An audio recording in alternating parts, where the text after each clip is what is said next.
La décision publiée aujourd'hui concerne deux grands groupes actifs dans la distribution de produits d'équipement de la maison, en particulier des produits d'ameublement, But et Conforama, qui possèdent de grands réseaux de distribution avec 322 magasins pour le groupe But et 170 pour le groupe Conforama.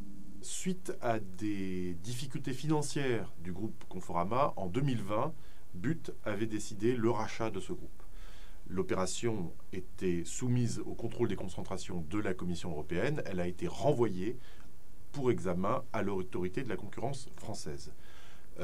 Face aux difficultés de Conforama, qui nécessitaient une action rapide, l'autorité a donné au groupe But une dérogation lui permettant de réaliser l'opération sans attendre le résultat de l'examen de sa demande d'autorisation devant l'autorité de la concurrence.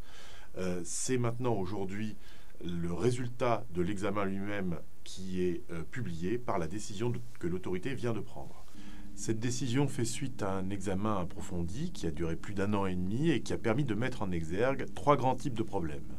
Il y avait des problèmes liés à l'opération, d'une part sur le marché de la literie, où un grand nombre de fournisseurs français risquaient de se retrouver mis par cette fusion en état de dépendance économique, c'est-à-dire d'être soumis à des groupes extrêmement puissants. Deuxième problème, un problème concernant l'outre-mer, dans lequel finalement il n'y avait plus qu'un seul franchisé possible pour les distributeurs locaux, là où avant l'opération il y en avait 2. Enfin, un troisième problème, des problèmes dans certaines zones autour des magasins But ou Conforama en métropole, dans 56 zones différentes. La nouvelle entité aurait eu une position extrêmement dominante et peut-être des problèmes de hausse de prix ou de baisse de la qualité pour le consommateur final. L'opération a néanmoins été autorisée sans aucun engagement, sans aucun remède pour ces problèmes. Pourquoi ? Parce que l'autorité a appliqué un raisonnement que nous appelons le raisonnement de l'entreprise défaillante. C'est un raisonnement qui cherche à déterminer si les problèmes concurrentiels sont réellement liés à l'opération que nous devons examiner. La jurisprudence a dégagé 3 critères pour déterminer si on doit appliquer ce raisonnement. Premier critère, est-ce que l'entreprise était proche de disparaître? Est-ce qu'elle devait disparaître si l'opération ne se faisait pas? Deuxième critère, est-ce qu'il y avait un autre repreneur possible que celui qui vient nous voir en nous demandant son autorisation de réaliser la fusion? Troisième critère, est-ce que si l'entreprise avait disparu, ça n'aurait pas été encore mieux quand même pour le consommateur que l'opération qui nous est présentée?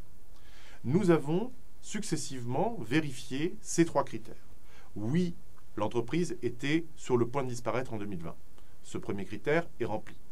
Deuxième critère, nous avons vérifié, non seulement en regardant la procédure qui avait été menée devant le tribunal de commerce en 2020, mais également aujourd'hui encore en 2022, est-ce qu'il y avait d'autres repreneurs possibles pour une partie substantielle de l'activité de Conforama? Et la réponse est non. Il n'y avait pas d'autres repreneurs intéressés par une partie substantielle de l'activité de Conforama, voire la totalité de cette activité. Et enfin, troisième critère, est-ce que si on avait laissé disparaître Conforama, ça n'aurait pas été mieux pour le consommateur? Après un examen serré, un examen qui a été mené dans l'ensemble des zones de chalandise dans lesquelles nous avions identifié des problèmes, l'autorité a pu déterminer que non, il est meilleur pour le consommateur que Conforama soit repris par But, même si cela peut créer des positions dominantes dans certaines zones, que de laisser disparaître Conforama. Suite à cet examen, l'autorité a donc, pour la première fois de son histoire, appliqué le critère de l'entreprise défaillante et autorisé l'opération sans remède.